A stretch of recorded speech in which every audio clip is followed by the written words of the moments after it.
Oftentimes, theology, you're going to realize, is part of this squishy middle, right? There's a squishy middle.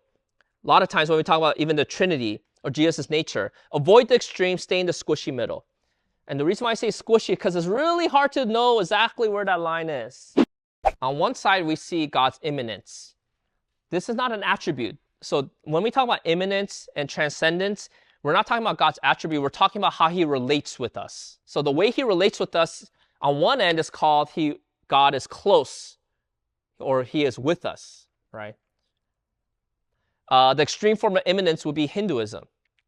Because Hinduism is pantheism. God is not just close with us, he is everywhere. He is in us and we are in him. It's almost this complete oneness with the divine. Transcendence is the other. So if immanence is with us, transcendence means he is away, right? Far from us. He's far from us. An extreme form of this would be like deism with the D. Deism with the D is that God created everything, but now he is transcended. He does not intervene and get involved at all with creation anymore.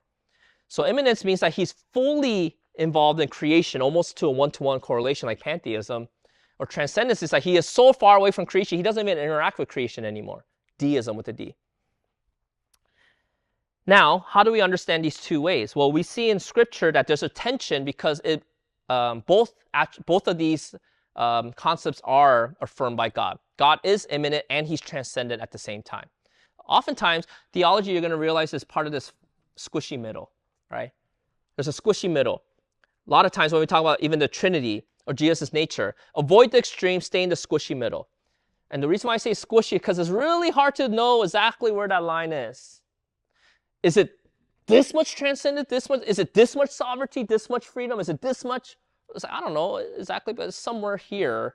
Scripture tells us the boundaries, but it tells us where it's too far, but doesn't tell us exactly how this center is defined. So we call it the squishy middle. Does that make sense? Stay in the squishy middle. Don't try to make clear lines somewhere that's not clear in Scripture. And this is the same way with when we talk about transcendence and immanence. Let's look at immanence first. Jeremiah 23:24. Can a man hide himself in secret places so that I cannot see him, declares the Lord? Do I not fill heaven and earth, declares the Lord?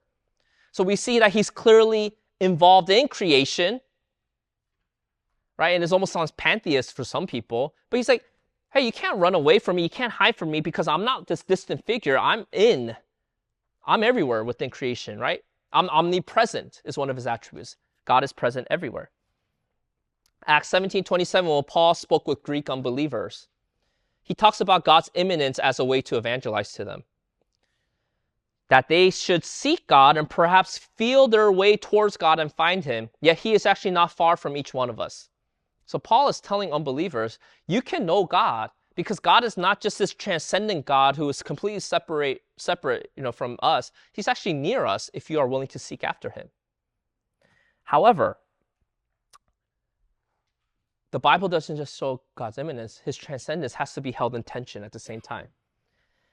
Isaiah 55:8-9, for my thoughts are not your thoughts, neither are my ways or your ways my ways, declares the Lord. For as the heavens are higher than the earth, so are my ways higher than your ways, my thoughts than your thoughts.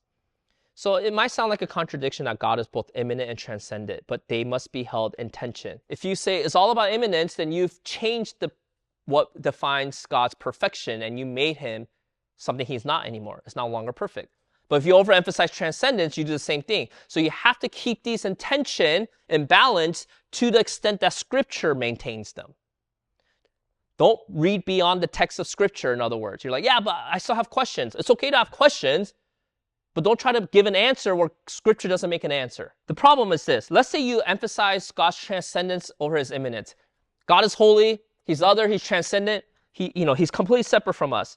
The problem with that is that that's eventually going to make you alienate yourselves from God because you're never going to even pray to God. Like, why would you pray if God is transcendent? He's not even involved in creation or listens to creation.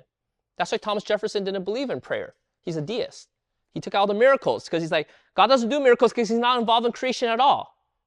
Do you see? If you overemphasize transcendence, you take away any intimacy that is possible.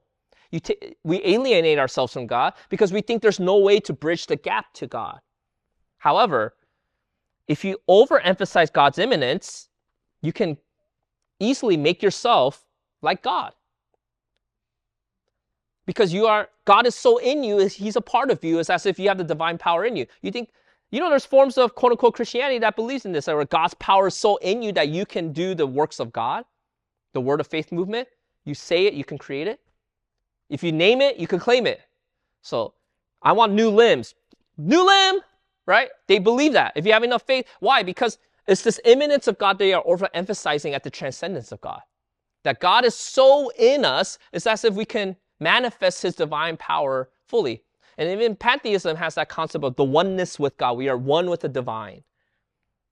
So there's a problem either way. If you overemphasize one at the expense of another, you're going to have a faulty understanding of God.